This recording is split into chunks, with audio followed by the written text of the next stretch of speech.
Welcome back to What, Why, God. And today we have another installment of the question, are science and faith compatible? And we have the second person in our team called John Lockemeyer. His wife came earlier, and she is a biochemist. And John is also a scientist. And I would love to start, John, just with the question of, like I asked your wife, how did you come to be a scientist?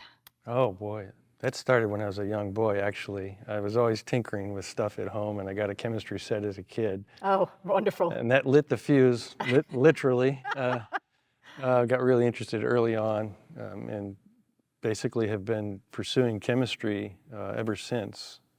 I'm an inorganic chemist by training. Inorganic. Which means I work with most of the periodic table. Okay. I don't do organic chemistry. I do So the your rest. wife does the organic chemistry Yeah, stuff. she does the specialized organic, and I do the rest. Wonderful. Mostly with materials. So you met at school. We met in graduate school at the University of Delaware, and it was certainly the best aspect of my education was meeting Molly. I love that. I love that. So we were talking a little bit about how you met, and you grew up Catholic. I Is did. that correct? Yes. And then when you went to school and started to kind of dive into chemistry, you started to have questions. Right. So as I learned more science, and I think this is fairly common, I began to question my faith because now we can understand more of what is around us. And people have this tendency, I think, if they can explain something, they don't need God. And I think I got there for a while. But in fact, after meeting my wife, my future bride, and having conversations with her about it, she helped me pursue both paths. And where I ended up was that I began to understand that the science is actually explaining the creation. And really what we're doing as scientists is discovering the creation in every aspect that we study. Yeah. So this is where a lot of people fall down. If they feel they can understand it, they don't need God. Yeah, kind of like just leave it there. We were saying in her interview that science explains the how, and religion explains the why, because we're just really trying to understand how God did all of this. We can try. I think we'll never get there, and that's where I faith agree. comes in. Yeah, I agree. Really. Yeah. And quite frankly, for people who are atheists, I think it requires more faith to be an atheist, because you can't disprove the existence of God. You can't prove he doesn't exist. But for us as believers, or as scientists, in fact, you find evidence all around you where it points towards the Bible creation story, in fact. In fact, nowadays, the more we learn about cosmology and physics and the biochemistry, the more we realize how little we understand. There are big questions that are remaining unanswered. Yeah. So there's a big gap. Yeah. Yeah. I guess that kind of rolls into the next question of how you became interested in that intersection between science and religion. Yeah, so, since I was pursuing both questions, I thought there must be material. I'm not the first one to have this issue, Dilemma, right? And of course, if you look through history, it's replete with scientists who believe in God, and there are many scientists who are atheists. So I started reading material. Of course, being associated with the church here, I'm studying the Bible as well. And there's a lot of information out there about people who are philosophers or scientists or Bible scholars who address this situation and look at the intersection between the two. And what seems to be a disparity is not, in my view, and many others. There are real plausible connections between the Bible creation story, for example, and what we are learning with modern technology. Yeah. It's really remarkable. Can you give us a smidge of maybe one or two things? Well, one of the ones that's very famous historically is that for a long time, and this is borne by the fact that only recently, in the last 50, 70 years, we've gotten some major advances in cosmology, for example, with space telescopes and satellites and all that. But before all that, the universe was thought to be eternal. Mm. It was always there, and it always will be. Mm-hmm. But there was in fact, a priest who had proposed the Big Bang theory originally. Mm-hmm. And it's only very recently that the discoveries that have been made with, in particular, Hubble telescope and radio telescopes and this sort of thing that have confirmed the fact that there was a beginning, and it was, in fact... That's pretty remarkable. It's remarkable, and it's very much like it's described in the creation story. No kidding. Yes. So one of the quotes I love, there's a former MIT professor who's a Hebrew Bible scholar named Gerald Schroeder. And he explains the creation story through the eyes of a physicist because he's a physicist.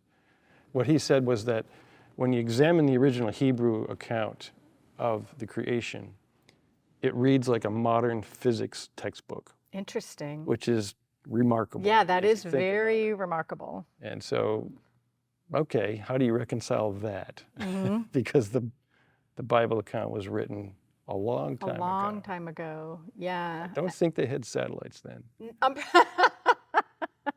I'm pretty sure they didn't. And it makes sense, though. A lot of it all makes sense.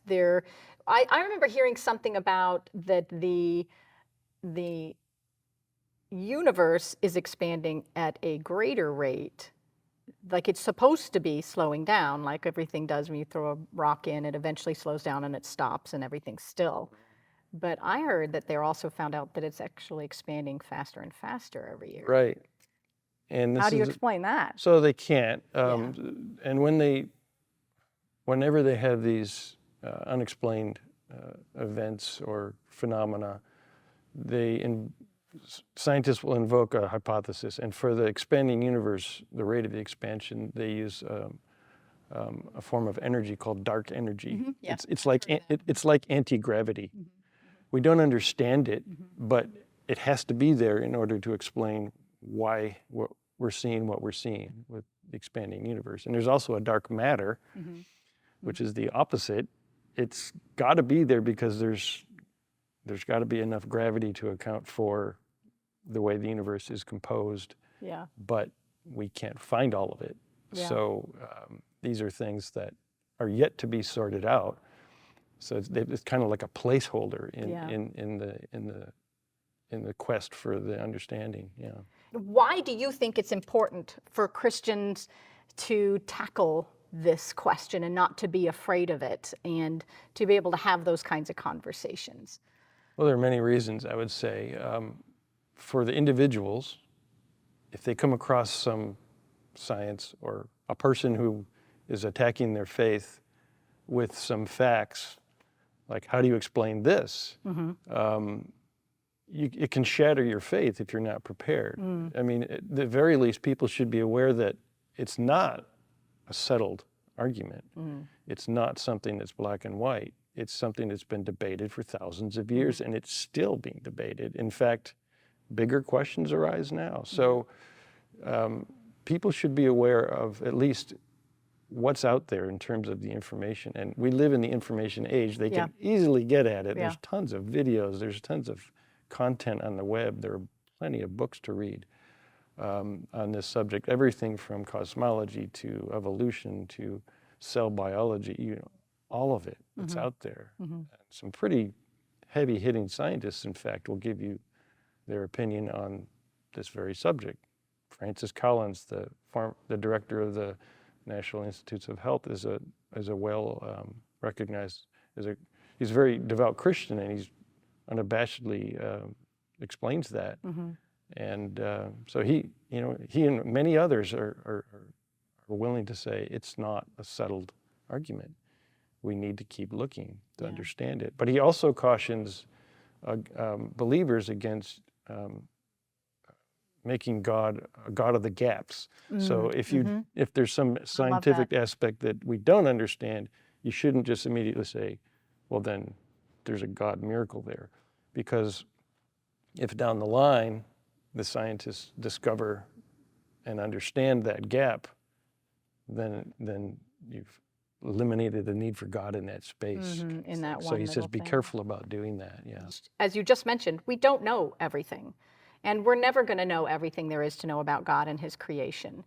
And, you know, there are unknowns. And for a scientist to say, oh, well, we know this is this and this. And I mean, when Darwin made his, you know, hypothesis, he thought the smallest living thing was a cell, a single cell. And now we know that that's not true. And so we've learned quite a bit from that too. And so I do think it's really good to start that conversation with somebody and get them thinking about the other side. And the other somebodies are children in particular, because if you have children or you are in a position where you're teaching children or influencing them, and you're a person of faith, it behooves you to understand some of the science, or at least the debate, so that you can help them along that path. Otherwise, you're leaving them to whoever they run into. Yeah. So they are easily swayed. In other words, they're children. Yeah. They're influenceable. I love that. Yeah. So the answer to the question is yes, they are compatible, because one explains the other, and vice versa to a certain extent, but also that you just can't know everything. I mean, really, that's the question, right? Indeed, and I don't expect this debate to be settled anytime soon. Not until we all go to heaven. Well, thank you so much, John. I so appreciate you doing this for us. And thank you very much. If you have any questions, there's going to be a lot of information in the description. He's left me a plethora of books and articles, and we also have some scripture that you can look into as well, and those will be in the description. Thanks again so much, John. I appreciate you being here. Thank you, Terry. You're welcome.